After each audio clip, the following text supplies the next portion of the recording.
All right.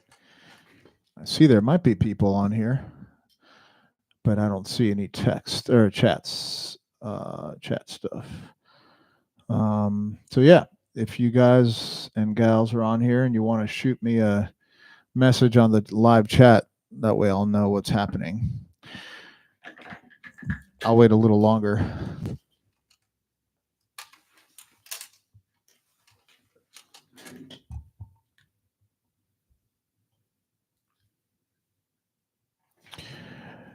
Hola. ¿Cómo está? Juan Lu. Where are you coming from, Juan Lu?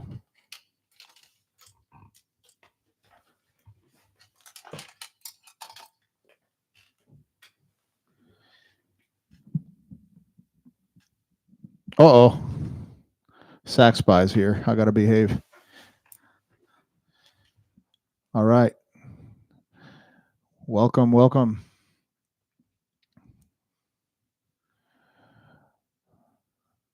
So I ask for your patience, y'all. When Chase asked me to do this, number one, I was incredibly humbled. And number two, I was thinking, how am I going to get all this to work with mics and all that stuff? Because I am not good with technology. So hopefully it'll work. So far, it seems like you guys can hear me. So that should be interesting. I wish I could hear you back. Actually, that would be nicer, like a live Zoom action. Oh, thanks. Thanks, Derek. You the man. I'll pay you later.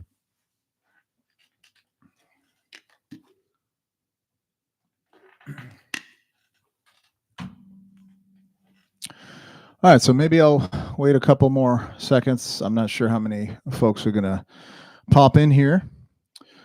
But while I wait, this is sort of, I think it was initially kind of advertised, quote unquote, as a live stream Q&A. First of all, how about modern jazz pathways, huh? I am not saying that I get nothing out of this for saying this, but when Chase started this and he allowed me to take a peek briefly under the paywall to check it out. I am a member, by the way. I do subscribe. I pay just like everyone else. I think it's truly fantastic. I've actually told students at my house before, like, don't go to music school. Sorry if any of you all are professors.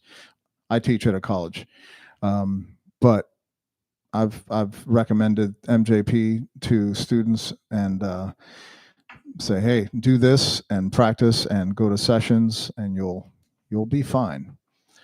It truly is a great program, which is why I continue to subscribe. I love it. So Chase is an amazing educator and even greater player. And so, yeah, really, really grateful for that. So anyway, this is supposed to be sort of a Q&A. What's up, Roger from Sweden? Nice.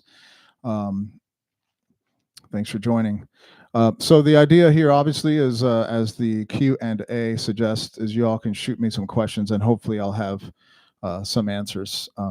I did, because I'm OCD, come up with some potential stuff to talk about related to the Oliver Messiaen's third mode of limited transposition. It's a really cool sound that I've been into for a number of years, and I kind of come in and out of shedding the stuff. I'm very slow when it comes to like internalizing this stuff, and I think maybe because of that, I keep kind of coming in and out of it, and I incorporate little bits of it as I hear it in my playing. But it's a incredible. There's so much available within that third mode to plumb the depths and to use it in your improvisations. I would say, particularly when you want to take things sort of out of the key center, like Chase has been discussing the last 4 or 5 MJPs with shifting tonalities and that sort of thing. I think it works great. So we can get into that for sure. But if anyone has any pressing items, I'm happy to get into that and answer your questions. So shoot. Ready, aim, fire.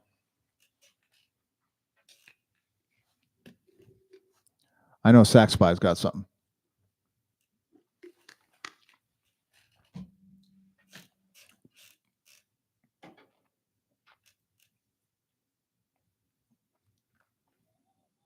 While you formulate your questions, let me know if you can hear the tenor. I have another mic set up for that. Let me know if you can hear it.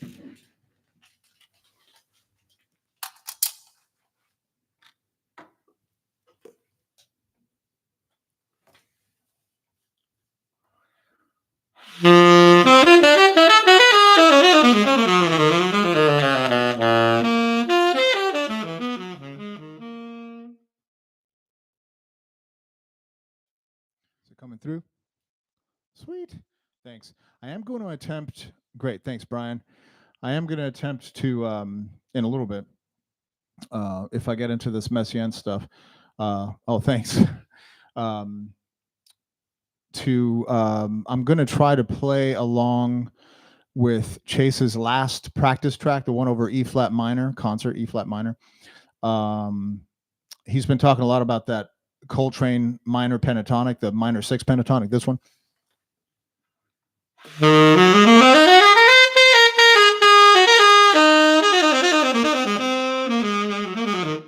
That kind of thing.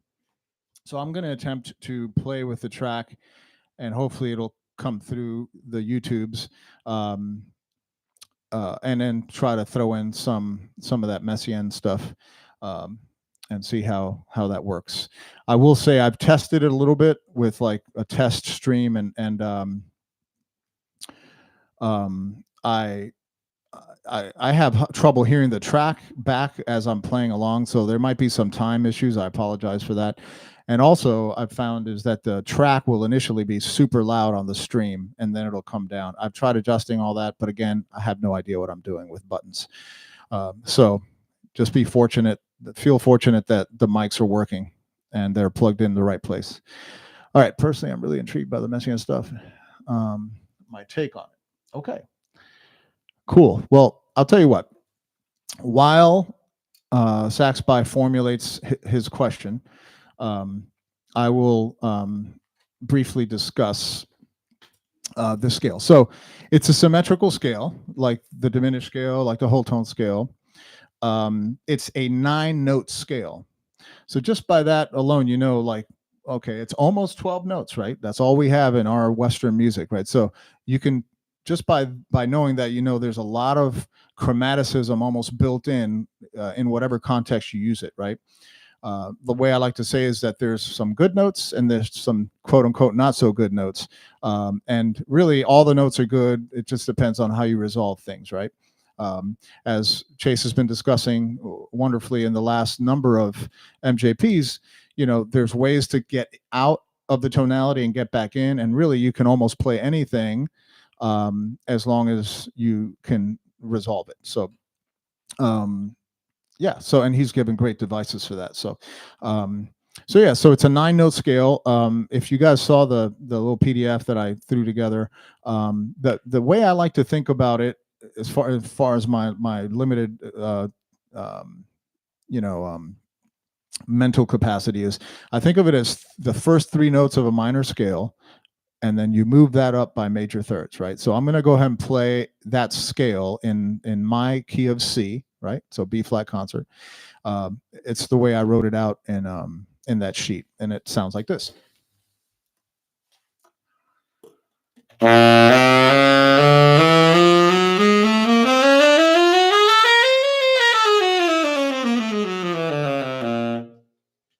Right?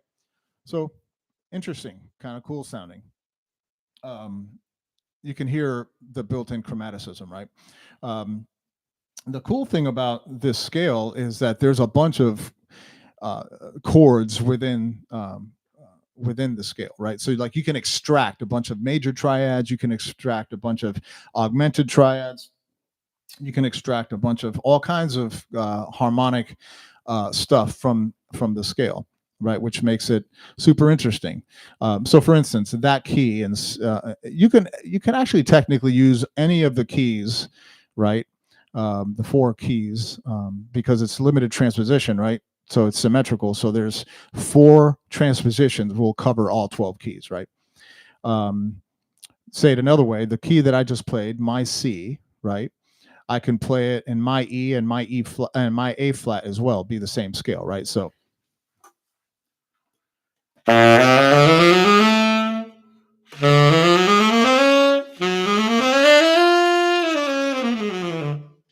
right? So you can ostensibly have good, quote unquote, right notes in any of the keys for pretty much any chord you want to play over. So for instance, over that E flat concert minor track, play along track that we had last week in Modern Jazz Pathways, I mean, I can play any of the Messiaen transpositions of this mode and have good stuff in it and have out stuff in it, right? So that's what's cool. That being said, I'm just focusing on one key today, and that's the one that starts on my tenor saxophone key of C, or A flat or E, same thing. So yeah, so that's the scale. Okay, pretty simple as far as the basic understanding of how to play it. I think in the sheet that I sent, I gave like a few things written out that you guys, if you were interested in delving into this, you can kind of hear. You can work on getting it together under your fingers. So first of all, obviously, it's just being able to play the scale up and down. Full range, I always say, for you saxophonists, always practice full range. And then the actual first pattern or exercise that I wrote out is just playing the scale in thirds. Now, the caveat, and I think I wrote this, when I say thirds, I mean, you're skipping every other note, right? In this scale, you actually get a minor third, then a major second, then 2 minor thirds, a major second, 2 minor, like that, right? It's not actual thirds, but you know what I mean. When I say thirds, I just mean skip a note and go up, come back, like that. So it sounds like this.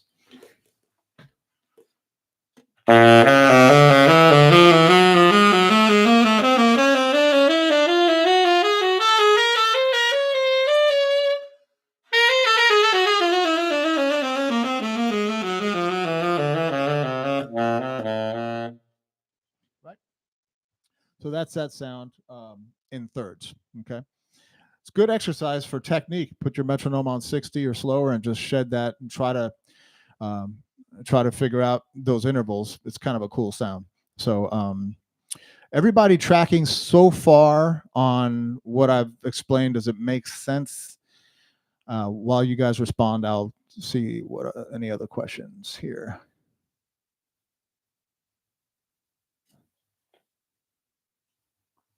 Oh yeah, great question. Saxby says, how would you define modern music trends? It seems in the past we had fluctuations of progressing and returning to the past. Man, I think you're right. And I think that's what what happens, you know. I see that happening, you know, currently. You know, when I was growing up in the 80s and such, the in thing was like, as far as tenor and let's say alto, right? The cats were like Mike Brecker, and the guys that were trying to sound like him. And you know, on alto was Dave Sanborn. In fact, when I was considering colleges, I'm from Miami, Florida. I'm Cuban, and so when I was considering college, one of the options was the University of Miami, which is great. It was great, but even as a young uh, guy who couldn't really play that great, I had sort of I loved Mike Brecker. I had a sort of a innate or whatever you want to call it, like kind of giving the hand to anything that I felt I was going to be forced into a specific mold. What I mean by that is every tenor player at the time, pretty much at University of Miami, was sounding like Mike Brecker or trying to sound like Mike Brecker. Every alto player sounded like David Sanborn, and I mean they played the same setups, the whole 9 yards, and they were great. They were great, but I've just always had sort of a reaction toward that kind of clone mentality. And so for whatever reason, I just decided I didn't want to go there. Probably a dumb choice, but nevertheless, that was my choice. So, and I mean, I loved Mike Brecker. In fact, I had to stop listening to Brecker. I literally stopped myself from listening to Brecker for probably decades, because I can see that I would go that direction. Like I would want to sound like Mike Brecker. And at the time, I just didn't think there was any point. There's only one Mike Brecker, right? So I didn't want to do that. So now I listen to him and I love it and I miss him. I had the opportunity to play with him back in '94, maybe, and it was when I was at North Texas, and it was amazing.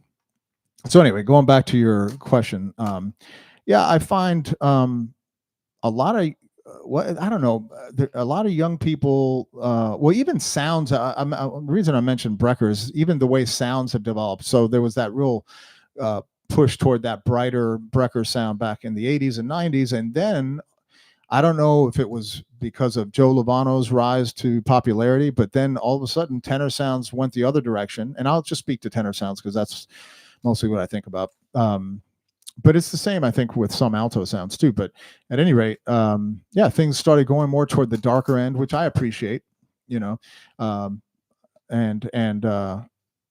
a lot of guys went that direction. And then sort of I see some shifts. I see a lot of younger guys now that are starting to go back to metal pieces a lot more and get like that brighter sound, etc. So I mean, that's just in terms of sounds. I think things fluctuate like that. It's just part of the progression of this music. But what I do love is the returning to the past. I think is so crucial. So in particular, when we're talking about, you know, adding all these harmonic modern elements to your playing, I think it's super important that all of this be rooted and grounded in a really firm understanding and mastery as much as possible of the tradition. Realize that Coltrane, you know, he did that, right? He spent time studying Baird and all the guys, and then came up and did his own thing. And the reason his music, I think, is so deep. Same with Mike Brecker, same with all the guys that we love, Chris Potter and all the guys, Josh Redman, whatever, you know, Branford. They all are steeped in the tradition, and then out of that springs, you know, you can you know, what do you stretch and create, you know, something of your own with that foundation, right? All of it is built on something. I think if guys kind of skip all that, all the bebop stuff and all the earlier stuff and learning standards and all the stuff, and they just, oh, I just want to do my own thing. Well, you can do that. In my estimation, I think when I hear players that do that, there's something missing. There's just something lacking. it's subjective. I understand. It's just my opinion. But yeah, I love the returning to the past in an effort to go forward. I think that's super important. Yeah, you said Potter, Josh Rudman, and Eric Alexander really shifting things. Yeah, I mean, all of those guys have messed around, with darker sounds, even just in the terms of tone, and now have maybe, especially Chris, and has definitely gone brighter but beautiful. I mean, it's amazing. So and all of those guys, also Josh Redman, Chris Potter, and Eric, I would say to a lesser extent Eric, because Eric's always been more steeped in tradition, but all of those guys are very steeped in the tradition, and could do that, like at the drop of a dime, could turn around and play a beautiful standard and just sound as great as anyone that has ever sounded. So let me see, who's this? Starting out working on this mode, what chords would you recommend trying this mode on? Yes, they do become limitless. So I personally, and I'm, honestly, I still feel like I'm starting out with this Messiaen stuff, because like I mentioned earlier, I'm constantly in and out of working on it, and then I'll, get busy doing other things, and I'll leave it for a while. But anyway, I think this stuff, in my opinion, works best over static harmony, modal stuff. Okay, I use modal loosely because modal doesn't mean just one chord necessarily. It could be anything that's not. It could be harmonic stuff that's not moving in the circle of fourths kind of stuff, like standards, 3 6 2 5 1, whatever. 4. Modal doesn't necessarily mean so what, or impressions. But having said that, I prefer to mess around with this stuff over static harmony. If I'm playing a tune and there's a chunk of space where I have either a major chord, or a minor chord, or even a dominant chord that's extended for a bit, then that's a good spot for me, I feel, to start messing around. I think it's a little more difficult, not that it's impossible. Even as Chase, showed in the very last MJP, where he has those 2 5s, and then he adds the cool modulations. You can do that over 2 5s too, but I think for the most part, this stuff works really best for me, at least at my own development, over static harmony. So that's what I would say. So I don't know if you guys ever checked out, if you go on YouTube, you can find something called cello drones. Cello drones, really fun to practice with, for intonation, for sound. But you can put a drone on and then mess around with these modes, or any modes, and it's a cool way to practice. So you can do that.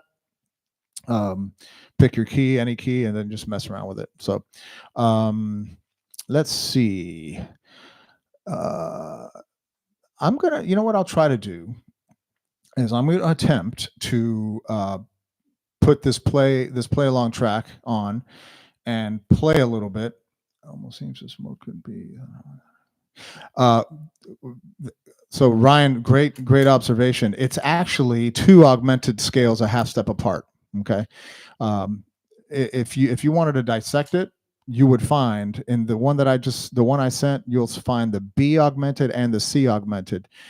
Now I'm thinking of augmented as minor third half step, right? So let me show you real quick. So C augmented.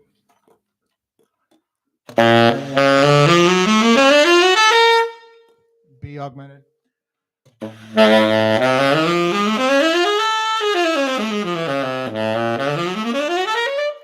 Sorry, my reed is not liking me right now.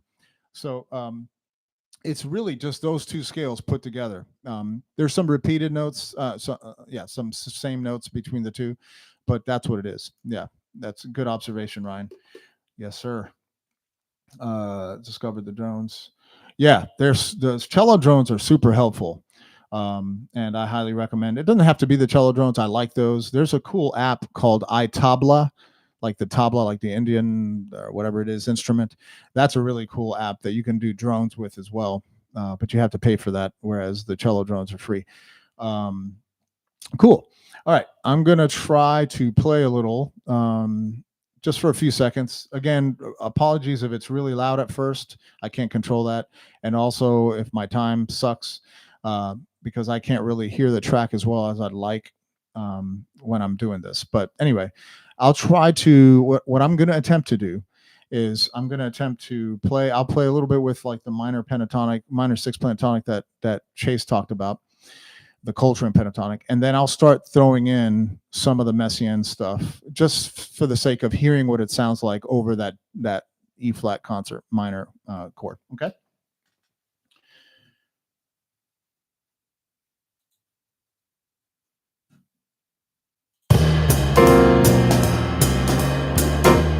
Give me a thumbs up if you hear that play along.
Buttons.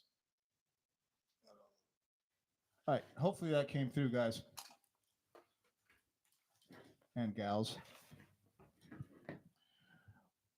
So were you guys, and again, apologize for any weird time stuff. I kept pausing because I kept losing the time. Could you guys hear when I was going to the Messiaen stuff? I should have put up a sign saying Messiaen. Cool. So give me your feedback. What do you think? And that was just a few little things I was, let me explain a few of the things I was trying to throw in. So what was I trying to throw? Oh yeah, I think I played the scale, right? I played it in thirds, like I showed y'all earlier.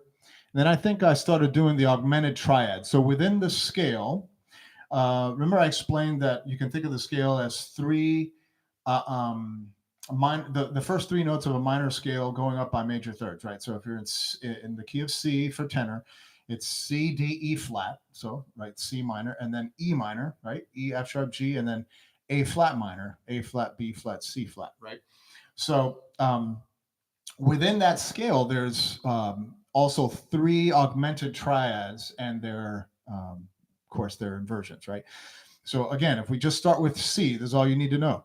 And you do C augmented, D augmented, and E flat augmented. That's the scale, okay, made up of augmented triads, right?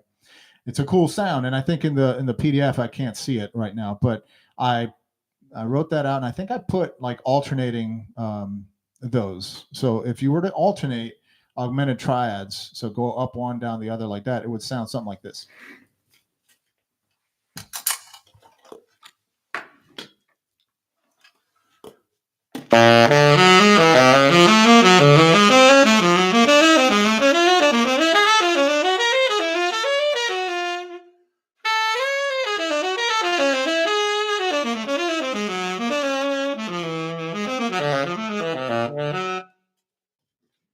Cool. So that's the what you call it? Those are the augmented triads. What else did I put on there? I think I put that within the scale, there's also these things called tritonics. I'm not sure if you guys are familiar with that term. Late Coltrane, he made use of this tritonic thing, which is essentially two intervals. You have a fourth and a second, right? So you've probably heard in some late train, like Live at the Half Note or any of that stuff, Live in Seattle, stuff like this.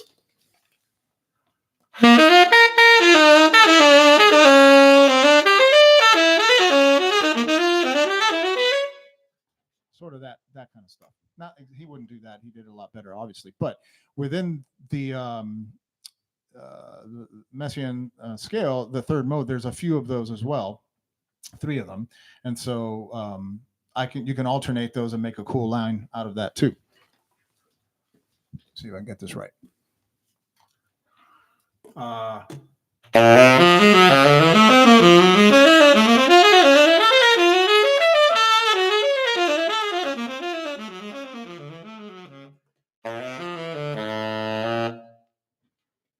Right, also a cool sound. I know I'm playing everything that sounds like triplets. You don't have to play it as triplets up. That's just what I'm doing right now. So that's another cool pattern created off of the that scale that's super hip sounding, I think, anyway. You can also do the tritonic stuff in a different way. So if I start on C, I'm going to descend, I think. Let's see. And I'm just going to go down. The starting notes are going to come down in major thirds. So I'll start on C, then A flat, then E. And again, I'm going to go up a fourth and a second, right?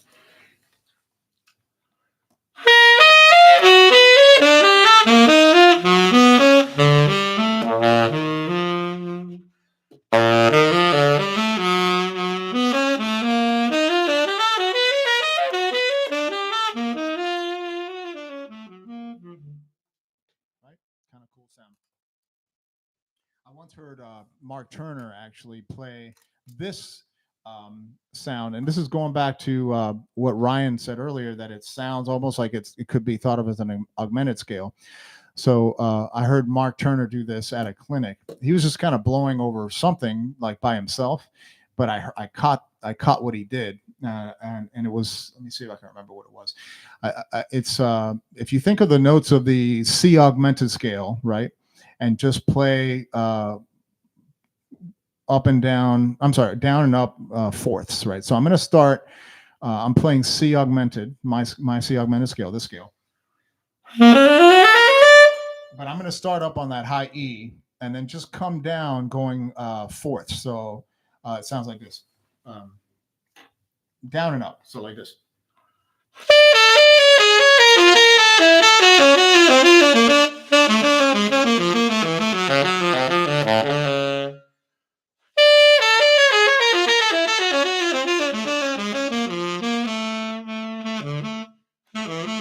I need to practice that.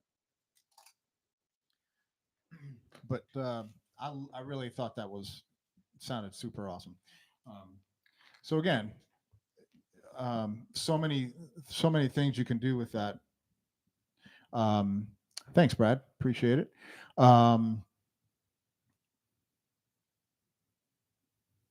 Oh, well, there you go, Ben. I hadn't thought about that. Ben says there's also 3 overlapping Coltrane pentatonics in the scale. So now I'm going to do some homework when I get off here, and I'm going to have to Venmo Ben some money for figuring that one out. But that's awesome. So now I can't wait to see that, which is so cool, right? Because no matter how you think of this stuff, right? You can think of it as Messiaen scale. You can think of it the many great techniques that Chase has taught us over the last however many months, or you take something like some kind of pentatonic thing, and then you just move it around different interval sets. However, as long as you resolve, it'll work. That's the beauty of this music. But yeah, what's interesting, I'm sure many of you follow Ben Solomon, just an unbelievable tenor player in New York, on Instagram. If you don't, you should. But he's posted a couple of videos where he's analyzed some of Coltrane's late stuff, like from Interstellar Space and One Down, One Up, or maybe it's One Up, One Down. It's 2 different tunes. But anyway, and when you're listening to that stuff, it sounds like it's just free, and Train just sounds amazing, of course. But you think, okay, well, he's just kind of playing all kinds of stuff. Well, you realize that Train, even in that context, even Interstellar Space, he is actually applying all the stuff that he's worked on. He worked on the previous 10, 12 years leading up to his death, right, in 1967. So over static stuff where everyone's going bananas behind him, he's playing, he's applying giant steps and stuff like that in all the keys, right? And it's just amazing. You realize, like, he knew exactly what he was doing, which is why, in my opinion, it was hard to have anybody else on those records. As much as I love Eric Dolphy in his own context, or I'm drawing a blank, but the other cats. They all sound great in their own context, but when they're standing next to Train, it's just hard because he was just at such another level. But he was applying all the stuff that Chase has been discussing. Of course, at the highest of levels, he came up with this stuff. So, but yeah. Let me see. Are there any Messiaen Works compositions you pulled ideas from or you think are nice to check out? So I have listened to some of his works. I think one that's really interesting is I think it's called Quartet for the End of Time. I don't know if you know his story, but he was a prisoner at a concentration camp during World War II. And at the camp that he was, if I'm not mistaken, I might be getting this wrong, but I'm going to believe it anyway. I'm just kidding. He was given by the guards or something, some makeshift instruments or something, maybe some things they had collected. And he actually wrote this piece, if I'm not mistaken, at this camp. It's really out there. All of his music is out there. But that's an amazing piece. And he's done a lot of organ stuff. Now, have I pulled this stuff from his compositions? Actually, not much. I first became aware of his stuff through a pianist, organist that I had the pleasure of playing and recording with here in the DC area. His name's Tim Murphy. I'm not sure if he still teaches at Peabody, but he did it at one time. And Tim is really into Messiaen, and he kind of hit me to some of these cool sounding things that he would play, and I'm like, what is that? And so that kind of started me thinking. There's a few guys in the Baltimore, DC area, like Gary Thomas. If you guys see him on Instagram, he's amazing, and he also has this stuff in his playing to some degree. And I've actually meant to at some point hit him up and see if we can chat about it. But anyway, and that's how I sort of became aware of it. And then for you saxophonists, there's a great etude book by a guy whose name is Guy LaCour or Guy LaCour, and it's saxophone etudes all built on all the modes of of Messiaen. So Messiaen's modes of limited transposition. So the first one is the whole tone scale. The second one, the second etudes are on the diminished scale. And then the third mode is this mode, are a bunch of etudes written over, written with the third mode, right? So it was also studying some of those and shedding some of that on saxophone that really got me interested in trying to delve into this sound some. And so then I'm not one to write stuff out. I try to figure things out in my head as I'm practicing as much as possible, because I realize when I'm on a gig, I'm not going to be able to write it out. We have to be able to come up with stuff as fast as possible. But I couldn't. As I was trying to just practice this scale, because it's so different from anything we normally practice, I couldn't just pull it together fast enough mentally. So I did start writing out like just the stuff in thirds, like I mentioned, and then coming up with different patterns, ways of shapes within the scale. So, and I have a bunch of that stuff that I really need to practice, honestly.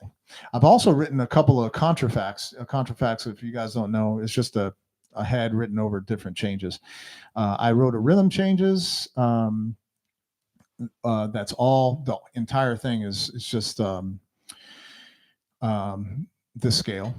In fact, if you look on YouTube, it's called Messy Digits. I recorded it in a group that I play in. A great drummer in town, whose name is Tony Martucci, and we recorded that tune. You can check it out if you want. And then I did another contrafact over sort of like Hot House. And then I've written a few like etudes, trying to write lines, like over impressions. I did one over You and the Night and the Music. And I think if you go on my Instagram, by the way, my Instagram is @CubanTenor. If you go on there, somewhere down there, I play that the one over You and the Night and the Music. I play it in there somewhere, I think. Maybe even the one over impressions. As I was writing them, I think I just recorded it for posterity. So cool. Any other stuff you guys want to discuss? I'm here for the next 18 or so minutes, or maybe, yeah. So shoot me some questions, y'all. It could be doesn't have to be about Messiaen's mode. It could be other stuff. Let's get this out of the way. I'm actually surprised no one's asked. Everyone wants to know what your setup is, so I'll go ahead and tell you. My tenor is the one-of-a-kind Cuban tenor by J.L. Woodwinds. He made this for me. It's gold-plated, silver-plated keys and guards, and it literally says Cuban tenor right there on the octave key. Isn't that amazing? And he put engraving there. So if you guys are not familiar with JL's horns, I'm sure you are. I'm sure you all follow him. They're really great. And they're so well made. I've had this since November. I've had no problems with it at all. I was having a combo the other day with someone I know you guys know. I won't mention his name because I don't want to, because he's got another horn. His horn got stolen, so he's got another horn that is Chinese made that he's been playing it while his new JL gets made, and he's just bummed at how he has to get it worked on constantly. This thing's constantly falling out of adjustment. Not JL, the other one, the other horn, that shall not be named. But this thing, it's amazing. I mean, like, I've actually been on gigs where it's fallen over, and by God's grace, it hasn't actually gotten dented or anything, but it's fine. And if you guys don't know, John hand assembles these in New York City. So they're really, I have a beautiful Mark VI that I played the daylights out of for, the last 6 years. And I wore holes in the keys from playing and practicing. It was just, I needed to get another horn. And unlike Sax By, I don't have 15 tenors sitting around. So I only had the one. And I'm just kidding there. And so, John hooked me up and I love it. I also have his soprano and it's amazing. It's an amazing horn. So yeah, I highly recommend JL's horns. And if you guys hit me up, DM me on Instagram at Cuban Tenor. Only 12. Nice. Yeah. And if you're interested in one of these horns, they're affordable, but I can give you a code and you can get $150 off. If you're interested. Again, he makes these. He makes altos, sopranos, and baries. So yeah. So that's that. The mouthpiece is a Ted Klum Florida model. It's a 108. That's something that I think Sax By and I also have in common. Play 108s, which is in between a 7-star and an 8. So for many years, stand by. For many years, I played auto link slant sigs, right? I loved it. I had 3 of them actually. I sold 2 of them, and it's incredible what people are willing to pay for these things. Honestly, it's crazy. This is my last one, and this was a gift to me. For Eddie Daniels gave me this, so I'll likely not ever get rid of this, but you never know. Anyway, so during COVID, I was bored like everyone else, and I decided I sold one of my Klums. I'm sorry, not Klums. One of my slant sigs, which I knew I wasn't going to use.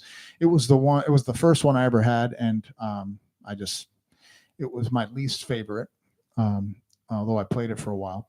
And so I sold it, and I couldn't believe what people paid for it. And so I ordered a few Klums to try. Mark Turner had told me that he played the Florida model. I love Mark Turner. Not that I'll ever sound like Mark. That's not my, he's one of a kind. But I love him. I love his sound, and he's very, very particular about equipment and such. So he recommended checking him out. So I ordered that, and I ordered a Tonamax, which I believe is what Seamus plays now. And I liked this one. I liked them both actually, but honestly, for the extra couple $100, I didn't see why I needed the Tonamax, honestly.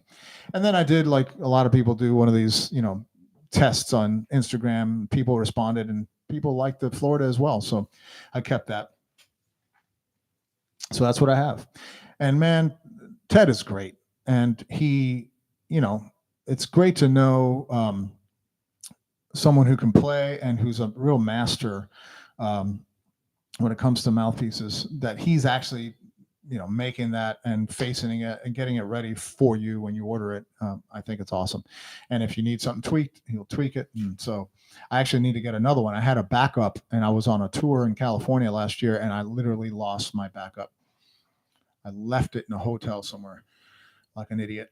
So this is the only one I have. But yeah, so there's that. And then I typically play Rigati 3.5s, and the ligature is an Ishimori. That's it. It's gold plated. It just is. I don't know that it's any better than anything else, but that's what it is, which happens to match nicely with the new horn. So that's the gear. Got that out of the way. Anybody got questions, maybe about some MJP stuff that has been discussed recently, or just about anything, sound,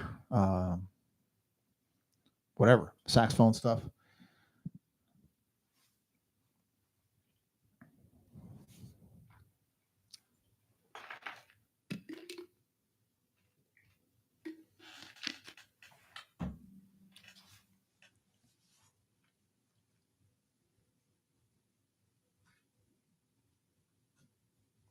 Oh, while you guys are thinking or formulating, I got this recently. You got to understand, I am not a gear guy. I literally am not. But Look at this beauty. This is an original Florida, no USA, 5. Look at the condition this thing's in. I'm trying to get it right in the camera. There you go. Yeah, it's actually nice. I contacted Stephen Kramer and Tommy Oshudo about opening it up because it's a 5. Yeah. Anyway, Tommy was like, "Are you sure you want to do that? Why don't you just sell it?" But he probably want to buy it. But anyway, it's a nice piece. I'm contemplating having Stephen Kramer open it up to maybe like a 7-star or something like that. But I'm afraid that it'll mess it up or something. Although he's great. If anybody can do it, he can. Another guy who said, "Please don't do anything," is to it was Ben Solomon. Actually, he's like, don't open it. Oh, that's good. Oh, okay, cool, good. Well, that's good. And yeah, Chase also recommended him, so I believe you. I'm heading up to New York later in September, so I may try to hook up with him if he's willing, and see what happens. But yeah, so can I play a tune? Huh. I don't know that I can do it with any kind of play along, but I can just play a tune, I guess. What tune? Let me think.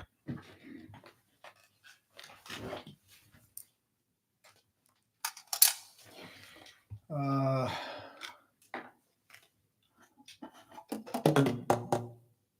do I want to do?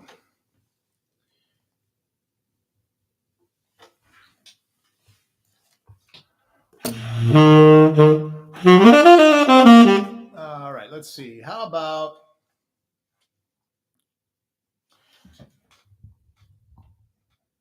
let's go a completely different direction. Let me know if anyone knows what this tune is. This is old school. Oh, okay. I can do that too.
Just kidding.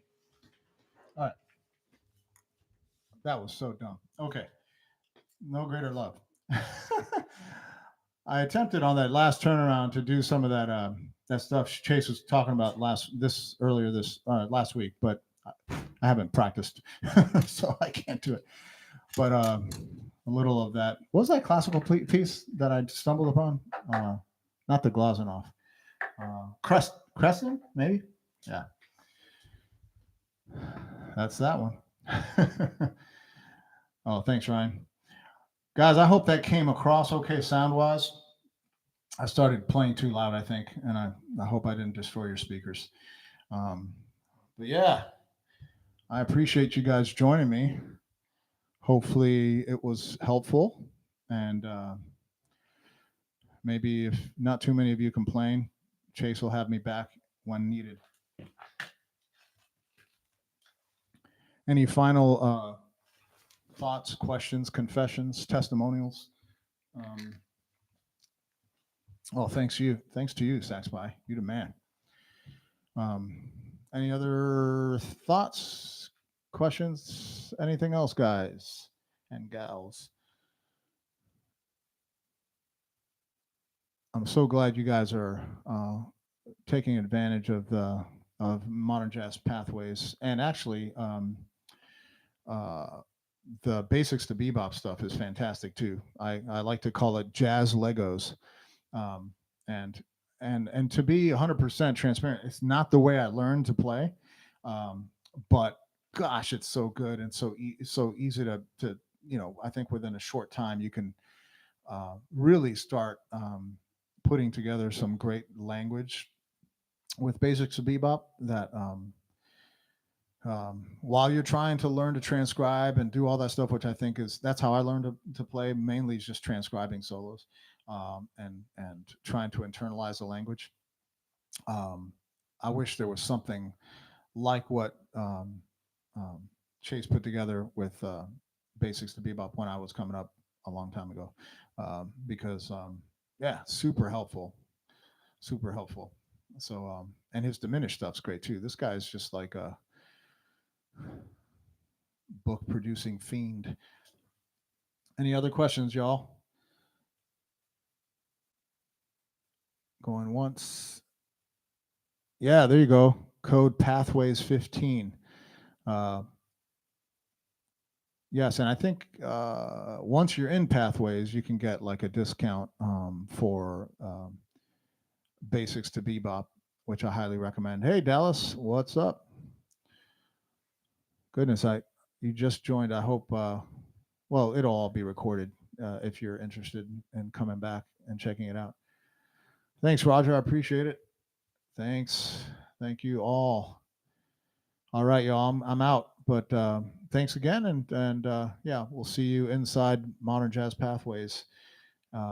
Take care. Follow me on Instagram if you want, and we'll chat soon. All right, y'all. Take care.